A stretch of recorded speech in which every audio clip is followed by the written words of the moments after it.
आइए देखते हैं। अब जो 4 बचे हुए हैं इनको भी हम लोग आज ही ख़त्म कर लें तो हमारा बिहारी का जो व्याख्या है आज पूरा कंप्लीट हो जाएगा। फिर से एक बार इन चारों के लिए भी आप बात समझ लें। काव्य सौंदर्य के लिए छंद दोहा, मुक्तक शैली, अनुप्रास अलंकार, ब्रज भाषा, प्रसाद गुण, इतनी चीज़ें हो गई। आप ध्यान दें कि जब व्याख्या आती है तो सब प्रसंग, व्याख्या और काव्य सौंदर्य ये आपको लिखना होता है। 1 नंबर का काव्य सौंदर्य और 1 नंबर का प्रसंग इस वाले में चौथे क्वेश्चन का ये क्वेश्चन नंबर 4 होता है जिसमें काव्य की व्याख्या पूछी जाती है। तो काव्य सौंदर्य पे जरूर ध्यान दें। प्रसंग आपको मालूम ही है, आपको पाठ का नाम, राइटर का नाम लिखना होता है।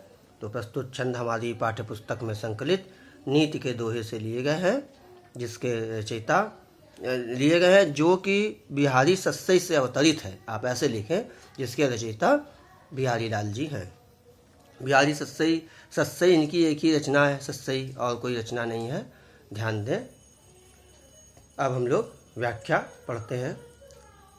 बढ़त बढ़त संपत्ति सलिलु, मन सरोज, यहाँ पे देखो रूपक अलंकार है। मन सरोज में, संपत्ति सलिलु में। अलंकार में ऑलरेडी आपको पढ़ा चुका हूँ।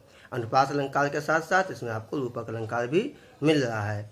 बढ़त बढ़त संपत्ति सलिलु, यानी संपत्ति रूपी जो जलाशय है, जल है, वो बढ़ने से, देखो मन सरोज, मन रूपी जो कमल है बढ़ जाता है। होता क्या है कि कमल जलाशय में खिलता है तो जलाशय का जब पानी बढ़ता है तो कमल नाल भी बड़ी हो जाती है। लेकिन जब पानी घटता है तो नाल घटती नहीं है, बल्कि कमल जो है पूरा मुरझा जाता है। वही स्थिति मनुष्य की होती है। इस बात को समझें कि जब संपत्ति बढ़ती है तो मन रूपी कमल, मन बड़ा प्रसन्न होता है, बड़ा खिल जाता है। लेकिन जब संपत्ति चली जाती है तो फिर मन जो है पूर्ण रूप से निराशा से घिर जाता है, नष्ट हो जाता है। देखें, बढ़त बढ़त संपत्ति सलिलु, मन सरोज बढ़ जाई, और घटत घटत सु ना फिरे घटे, बल की समूल जड़ सहित कुमलाई, कुमला जाता है। इस बात को आप समझें। कवि का कथन है कि धन रूपी जल के बढ़ जाने से मन रूपी कमल बढ़ता जाता है। लेकिन धन रूपी जल जब खत्म होता है, कम होता है, धन जब कम होने लगता है, धीरे धीरे खत्म होने लगता है, तो मन जो है, ये नहीं कि कुमलाए, धीरे धीरे वो नष्ट हो जाता है, पूर्ण रूप से नष्ट हो जाता है। मनुष्य निराशा से, दुख से भर जाता है, मृतक समान हो जाता है। बल्कि आपने कई बार देखा है, पेपरों में आप पढ़ते हैं, पेपर में, कि सुसाइड तक लोग कर लेते हैं। हालांकि ये स्थिति बहुत खराब है। कभी भी किसी को किसी भी संकट परिस्थिति में सुसाइड नहीं करना चाहिए। जिस हेतु ईश्वर ने हमें भेजा है, हमें वो कार्य पूरे करने चाहिए। तो देखें वो, लेकिन इसी का परिणाम है कि जब निराशा से, कुंठा से घिर गए, पैसा ख़त्म हो गया, बड़े बड़े अमीर थे, फिर वो उनका और कोई रास्ता नहीं मिलता है, नष्ट हो जाते हैं। तो वही नीति को यहाँ पे इन्होंने बताया है। आपको यहाँ रूपक अलंकार भी मिल रहा है, अनुप्रास अलंकार भी। आगे देखें। जो चाहत चटक ना घटे, मैलो होई ना मित्त, रज राजसु न छुआइए, नेह चिकने चित्त। करेक्ट। यहाँ पर मित्रता को बताया है कि अगर हम ये चाहते हैं, चटक माने जो चटक रंग होता है कपड़े का, पहले ऐसे समझे, तो फिर फीका हो जाता है। तो अगर ये चाहते हो कि मित्रता का जो रंग है, जो चटक रंग है, वो मैला ना हो, गंदा ना हो, यानी हमारी मित्रता में, मैत्री में, मित्र है, कोई जो है दोष ना आए, हमारी मित्रता बढ़िया बनी रहे, तो उसमें रज राजसु न, राजसु माने धूल, रज के कण न, रज राजसु। तो देखिए ध्यान दें, रज माने कण, धूल के कण, और राजसु एक गुण है। 3 गुण माने जाते हैं, रजगुण, तमगुण और सतगुण। तो सतगुण तो आपको मालूम ही है, सदाचारी लोग सतगुण से युक्त होते हैं। रजगुण राजों के जो होते हैं गुण, अभिमान से युक्त। तो इसमें अभिमान का भी बात आती है कि हमें अभिमान और जो स्वार्थ है वो, उसके धूल को नहीं आने पड़ना चाहिए। किसमें? नेह चिकने चित्त, स्नेह से चिकने चित्त में। चित्त माने हृदय। जैसे कोई चिकनी चीज़ होती है, घड़ा हो या कोई चीज़ हो, तो उसमें आप देखते हो कि धूल के कण बहुत जल्दी चपक जाते हैं। तो जो हमारा चित्त है, हृदय है, वो स्नेह से चिकना है। तो प्रेम से चिकने इस हृदय में जो रज है, धूल है, वो स्वार्थ की धूल जो है ना पड़ने दो। अगर ये चाहते हो कि मित्रता हमारी मैली ना हो, हमारी मित्रता का रंग जो है वो बना रहे। चटक बना रहे, यानी गाढ़ा बना रहे, यानी मित्रता बनी रहे, स्थायी रहे, तो हमें क्या करना चाहिए कि नेह से चिकने जो चित्त में धूल जो है, स्वार्थ की धूल को नहीं पड़ने देना चाहिए। इस जगह पर भी आप देखें कि आपको रूपक अलंकार भी मिलेगा और अनुप्रास अलंकार मिलेगा, और छंद आपको मालूम ही है, दोहा है और ब्रज भाषा है और मुक्तक शैली है। अब लोग आगे देखते हैं। नेक्स्ट देखें, बुराई जो तजय तो चित खरो डरा तू, करेक्ट, जो निलंकु मयंकु लघु गनय लोग उत्पात। यहाँ पर एक ज्योतिषी घटना की फिर चर्चा आ गई, जैसे पहले आई थी खगोली घटना की, यहाँ पर भी थोड़ी खगोली और ज्योतिषी घटना की है। देखो कह क्या रहे हैं कि जिसके तन में बुराई बस, जो बुरा व्यक्ति अगर बुराई तजे, बुराई जो तजे, अगर बुरा व्यक्ति अपनी बुराई को त्याग दे, छोड़ दे, तो भी जो तो चित्त खरो, जो अच्छे लोग हैं, डरते हैं। मतलब अगर खराब लोग जो हैं, ऐसा समझो कोई अगर बहुत बड़ा बदमाश है, उसने कई मर्डर किए हैं, लेकिन अब वो शरीफ हो गया है, तो भी हम लोग उससे बहुत डरेंगे, पता नहीं कब दिमाग घूम जाए, पता नहीं कब क्या कर दें, दूर से निकलेंगे, बचेंगे, डरेंगे हैं, और उससे सोचेंगे ये तूफान के पहले की खामोशी है, पता नहीं क्यों शांत है, कुछ बड़ा होने वाला है, ऐसा भय आता है।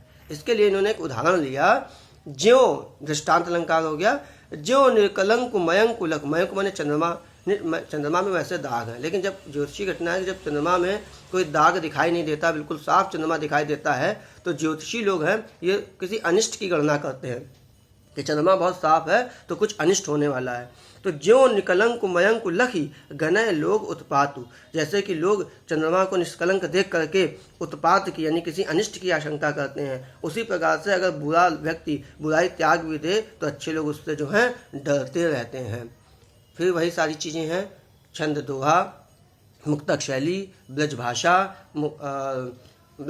मुक्तक शैली, अनुप्रास अलंकार, अनुप्रास के साथ दृष्टांत अलंकार भी हो जाएगा आपका यहाँ पर। अब हम लोग आगे देखते हैं लास्ट वन, और इसमें आपका जो है शब्द शक्तियाँ हमने नहीं बताई हैं, 3 प्रकार की शब्द शक्तियाँ होती हैं, अभिधा, व्यंजना, लक्षणा, उनको भी हम बाद में डिस्कस करेंगे। यहाँ पर देखें लक्षणा भी मिलेगी, अलंकार भी है आपका, अनुप्रास भी है, और छंद दोहा, मुक्तक शैली, ब्रजभाषा। अब हम लोग इसको पढ़ लेते हैं। स्वार्थु सुक्रतु ना तो इसमें तुम्हारा कोई स्वार्थ, इसमें एक पहले कहानी सीधे समझ लें तब समझ में आ जाएगा कि क्या कह रहा है, ये इंपॉर्टेंट भी रहता है। शिकारी जो होते हैं उनके पास एक पक्षी होता है बाज, उस पक्षी के द्वारा वो दूसरे पक्षी को पकड़ लेते हैं और उसको मार देते हैं। तो उसी बाज की वो इंडिकेट करते हुए कवि क्या कह रहा है यहाँ पर दूसरी तरफ इशारा है, इसीलिए मैंने कहा यहाँ लक्षणा है।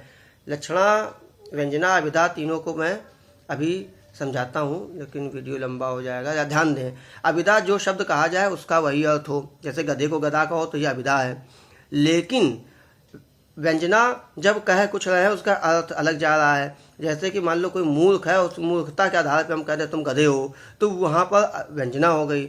और लक्षणा अब एक पूरी की पूरी घटना कहकर दूसरी घटना को इंडिकेट करें। जैसे मान लो 4 बजे छुट्टी होती है ऑफिस की, तो अब कोई कर्मचारी दूसरे से कहे हाँ भाई 4 बज गए हैं, तो अब इसका क्या मतलब है? मतलब ये है कि 4 बज गए हैं, चलो बस्ता संभालो और छुट्टी हो गई है, लक्षणा हो गई। तो यहाँ पर भी लक्षणा है कि बात कुछ है। यहाँ पर क्या कह रहा है कि जो हिंदू राजाओं ने मुगल राजाओं को साथ दिया था उनकी ओर इंडिकेट कर रहे हैं बाज पक्षी के माध्यम से। तो पहले आप इसको समझ लें कि शिकारी जो होता है उसके बाद बाज होता है, वह दूसरे पक्षियों को, अपनी जाति के पक्षियों को, मतलब पक्षियों को मारता है, जबकि उसमें उसका कोई लाभ नहीं है, स्वार्थ नहीं है। तो वही इशारा ये कह रहा है कि स्वार्थ सुकृत न श्रम प्रथा, ना तो तुम्हारा कोई स्वार्थ है ना ये अच्छा काम है, और तुम्हारा श्रम जो है व्यर्थ हो जाता है, श्रम वृथा। देख विहंग विचार, हे विहंग, हे पक्षी विचार करके देखो, यानी हे बाज ये विचार करके देखो कि जो तुम ये कार्य कर रहे हो, दूसरे पक्षी को पकड़ के ला रहे हो, ना तो उसमें तुम्हारा पर्सनल कोई स्वार्थ है, ना ये अच्छा काम है, और ना ही और तुम्हारा श्रम काम आता है, तुम्हारा श्रम भी व्यर्थ हो जाता है। बाज पराए पानी पर, तू पराए हाथों पर तू पक्षियों न मार, तुम पक्षियों को, अन्य पक्षियों को मत मारो। अर्थात ये हिंदू राजाओं के साथ जो उन्होंने मुगलों से मिल करके अपने हिंदू राजाओं को, जो राजपूत राजा थे, हिंदू राजा थे, हिंदू को मतलब केवल एक जाति विशेष से मत माने, तो उन्होंने जो मारा उसके लिए इन्होंने इंडिकेट किया है यहाँ पर कि हे बाज, तू अपने मन में अच्छी तरह सोच विचार कर देख ले कि शिकारी को हाथों में पड़कर पराया पानी अपने जात के पक्षियों को मारता है, इसमें ना तेरा स्वार्थ है ना ये कार्य अच्छा है, तेरा श्रम भी व्यर्थ होता है क्योंकि तुम्हें परिश्रम का फल तो मिलता नहीं। तू दूसरे के हाथ की कठपुतली बनकर अपने ही जात के पक्षी को क्यों मार रहा है। यानी राजा जयसिंह की ओर इन्होंने इशारा किया कि हे राजा जयसिंह, तू विचार करके देख ले कि तू बाज पक्षी की तरह औरंगजेब, क्योंकि जयसिंह जो औरंगजेब के दरबारी हो गए थे, तो उनकी ओर इंडिकेट किया कि तू दरबारी कवि बन करके, मतलब उनके दरबारी कवि नहीं, सॉरी, उनके साथ मिल करके, औरंगजेब के साथ मिल करके अपने ही जाति के लोगों को, यानी हिंदू राजाओं को, जयसिंह तू विचार कर ले कि बाज पक्षी की तरह अपने शासक औरंगजेब के हाथ की कठपुतली बनकर अपने साथी हिंदू राजाओं पर आक्रमण कर रहा है। इस कार्य करने से तेरे स्वार्थ की पूर्ति नहीं होती, जीता हुआ राज्य तुझे नहीं मिलता, यानी तुम्हारा श्रम भी बेकार हो जाता है, और राजाओं का वध करना कोई पुण्य का कार्य नहीं है, अच्छा कार्य भी नहीं है, और तुम्हारे श्रम का फल भी तुम्हें नहीं मिलता। इसलिए औरंगजेब के कहने पर तुम हिंदू राजाओं का पर आक्रमण मत करो। इसमें प्रसाद भी है, ओज भी है, अभिधा, लक्षणा, व्यंजना, तो तीनों नहीं है यहाँ पे, अभिधा मत कहिएगा, यहाँ पे लक्षणा और व्यंजना शक्ति है। अन्योक्ति अलंकार, यानी एक बात कह रहे हैं उसकी उक्ति कहीं दूसरी तरफ है, तो अन्योक्ति अलंकार है, और अनुप्रास तो है ही, बाकी हमने इसमें आपको बता दिया था। अब वीडियो लंबा ना हो इसलिए बात खत्म कर रहे हैं, और इस प्रकार से बिहारी के सारे व्याख्या बिहारी की पाठ की हो गई।